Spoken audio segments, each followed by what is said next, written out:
تعظیم مصطفیٰ پھیلے۔ حضرات محترم، تعظیم نہیں ہے کچھ نہیں ہے، عزت نہیں ہے کچھ نہیں ہے۔ آج ہم اپنے لیڈروں کے پیچھے بھاگ رہے ہوتے ہیں کہ لیڈر نے جو کہہ دیا وہ بس وہ بات صحیح ہے۔ اللہ نے کہا ہم شریعت کے مزاج سے ہٹے۔ آج ہم نے لیڈروں کے پیچھے جب گئے تو امت غرق ہو گئی۔ آج لوگوں کو اتنا شعور نہیں رہا کہ مدینہ طیبہ کے تقدس کو پامال کیا گیا۔ حضور نبی کریم علیہ السلام کے صحابی، خلیفہ دوم، امیر المومنین، رئیس المنافقین، سیدنا فاروق اعظم رضی اللہ تعالیٰ نے دیکھا کہ دو اشخاص بات کر رہے ہیں اور ان کی آوازیں بلند ہوئی۔ آپ نے دونوں کو قریب بلایا، آپ نے ارشاد فرمایا کہاں کے رہنے والوں؟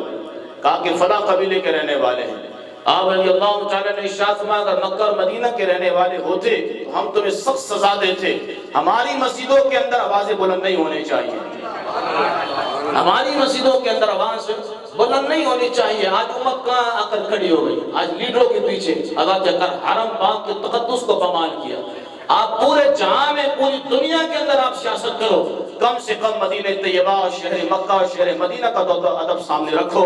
اگر دنیا کو پتا ہے کہ کون چور ہے کون ڈاکو ہے، لیکن وہاں پہ نعرے بازی، ہلڑ بازی کرنا، اگر جو کہ حضرت امام مالک رضی اللہ تعالیٰ نے زندگی بھر مدینے میں رہے، آپ نے تو وہاں کی سواری کبھی استعمال نہیں فرمائی۔